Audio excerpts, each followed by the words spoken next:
Anne of Green Gables by Lucy Maud Montgomery, Chapter 5, Anne's History. "Do you know," said Anne confidentially, "I've made up my mind to enjoy this drive. It's been my experience that you can nearly always enjoy things if you make up your mind firmly that you will. Of course, you must make it up firmly. I am not going to think about going back to the asylum while we're having our drive. I'm just going to think about the drive. Oh, look, there's one little early wild rose out. Isn't it lovely? Don't you think it must be glad to be a rose? Wouldn't it be nice if roses could talk? I'm sure they could tell us such lovely things. And isn't pink the most bewitching color in the world? I love it, but I can't wear it. Red-headed people can't wear pink, not even in imagination. Did you ever know of anybody whose hair was red when she was young, but got to be another color when she grew up?" "No, I don't know as I ever did," said Marilla mercilessly. "And I shouldn't think it likely to happen in your case either." Anne sighed. "Well, that is another hope gone. My life is a perfect graveyard of buried hopes." That's a sentence I read in a book once, and I say it over to comfort myself whenever I'm disappointed in anything. "I don't see where the comforting comes in myself," said Marilla. "Why, because it sounds so nice and romantic, just as if I were a heroine in a book, you know? I am so fond of romantic things, and a graveyard full of buried hopes is about as romantic a thing as one can imagine, isn't it? I'm rather glad I have one. Are we going across the Lake of Shining Waters today?" "We're not going over Barry's Pond, if that's what you mean by your Lake of Shining Waters. We're going by the shore road." "Shore road sounds nice," said Anne dreamily. "Is it as nice as it sounds? Just when you said shore road, I saw it in a picture in my mind as quick as that. And White Sands is a pretty name too, but I don't like it as well as Avonlea. Avonlea is a lovely name. It just sounds like music. How far is it to White Sands?" "It's 5 miles, and as you're evidently bent on talking, you might as well talk to some purpose by telling me what you know about yourself." "Oh, what I know about myself isn't really worth telling," said Anne eagerly. "If only you'll let me tell you what I imagine about myself, you'll think it ever so much more interesting." "No, I don't want any of your imaginings. Just you stick to bald facts. Begin at the beginning. Where were you born, and how old are you?" "I was 11 last March," said Anne, resigning herself to bald facts with a little sigh. "And I was born in Bolingbroke, Nova Scotia. My father's name was Walter Shirley, and he was a teacher in the Bolingbroke High School. My mother's name was Bertha Shirley. Aren't Walter and Bertha lovely names? I'm so glad my parents had nice names. It would be a real disgrace to have a father named, well, say, Jedediah, wouldn't it?" "I guess it doesn't matter what a person's name is as long as he behaves himself," said Marilla, feeling herself called upon to inculcate a good and useful moral. "Well, I don't know." Anne looked thoughtful. "I read in a book once that a rose by any other name would smell as sweet, but I've never been able to believe it. I don't believe a rose would be as nice if it was called a thistle or skunk cabbage. I suppose my father could have been a good man even if he had been called Jedediah, but I'm sure it would have been a cross. Well, my mother was a teacher in the high school too, but when she married father, she gave up teaching, of course. A husband was enough responsibility. Mrs. Thomas said that they were a pair of babies and as poor as church mice. They went to live in a weeny-teeny little yellow house in Bolingbroke. I've never seen that house, but I've imagined it thousands of times. I think it must have had honeysuckle over the parlor window and lilacs in the front yard and lilies of the valley just inside the gate. Yes, and muslin curtains in all the windows. Muslin curtains give a house such an air. I was born in that house. Mrs. Thomas said I was the homeliest baby she ever saw. I was so scrawny and tiny and nothing but eyes, but that mother thought I was perfectly beautiful. I should think a mother would be a better judge than a poor woman who came into scrub, wouldn't you? I'm glad she was satisfied with me anyhow. I would feel so sad if I thought I was a disappointment to her, because she didn't live very long after that, you see. She died of fever when I was just 3 months old. I do wish she'd lived long enough for me to remember calling her mother. I think it would be so sweet to say, Mother, don't you?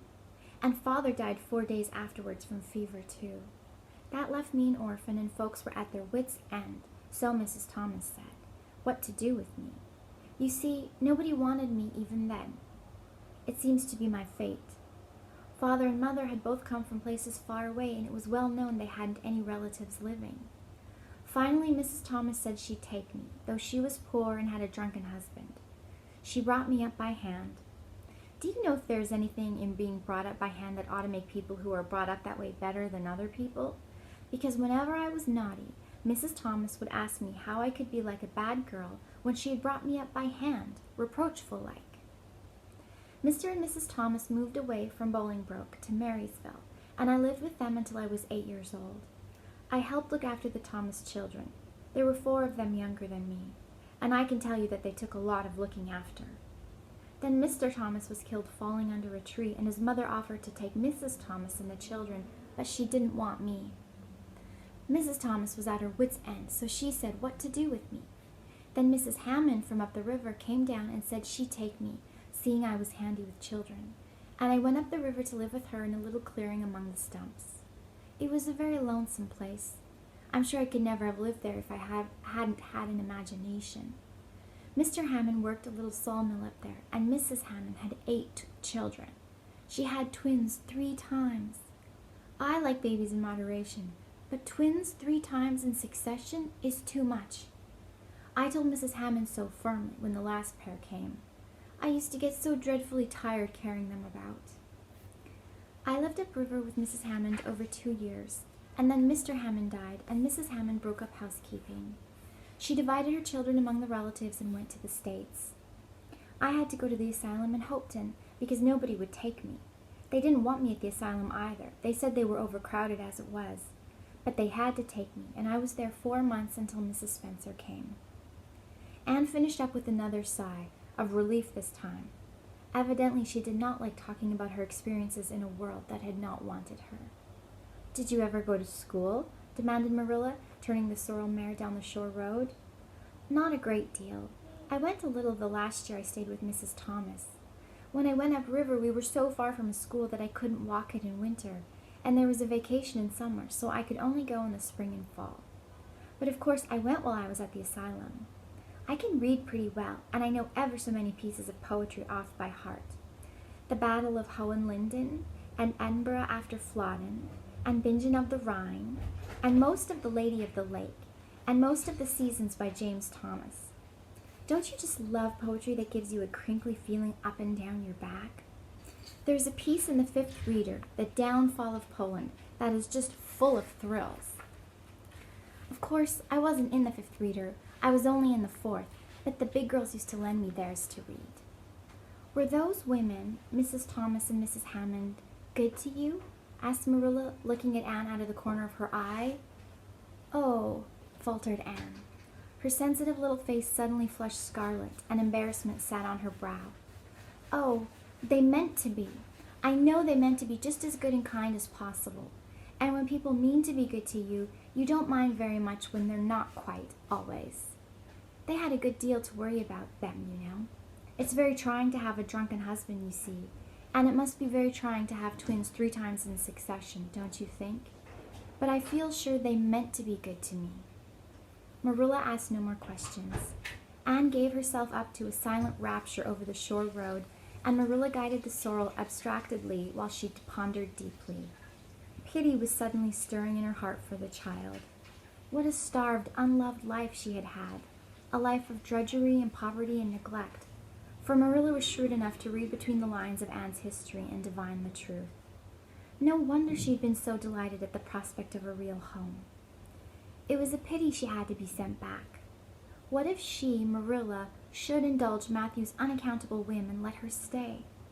He was set on it, and the child seemed a nice, teachable little thing. She's got too much to say, thought Marilla, but she might be trained out of that, and there's nothing rude or slangy in what she does say. She's ladylike. It's likely her people were nice folks. The shore road was woodsy and wild and lonesome. On the right hand, scrub firs, their spirits quite unbroken by long years of tussle with the Gulf winds, grew thickly. On the left were the steep red sandstone cliffs, so near the track in places that a mare of less steadiness than the sorrel might have tried the nerves of the people behind her. Down at the base of the cliffs, were heaps of surf-worn rocks or little sandy coves inlaid with pebbles as with ocean jewels. Beyond lay the sea, shimmering and blue, and over it soared the gulls, their pinions flashing silvery in the sunlight. "Isn't the sea wonderful?" said Anne, rousing from a long, wide-eyed silence. "Once, when I lived in Marysville, Mr. Thomas hired an express wagon and took us all to spend the day at the shore 10 miles away. I enjoyed every moment of that day, even if I had to look after the children all the time. I lived it over in happy dreams for years. But this shore is nicer than the Marysville shore. Aren't those gulls splendid? Would you like to be a gull? I think I would. That is, if I couldn't be a human girl. Don't you think it would be nice to wake up at sunrise and swoop down over the water and away out over that lovely blue all day, and then at night to fly back to one's nest? Oh, I can just imagine myself doing it. What big house is that just ahead, please?" "That's the White Sands Hotel. Mr. Kirk runs it, but the season hasn't begun yet. There are heaps of Americans come there for the summer. They think this shore is just about right." "I was afraid it might be Mrs. Spencer's place," said Anne mournfully. "I don't want to get there. Somehow it will seem like the end of everything."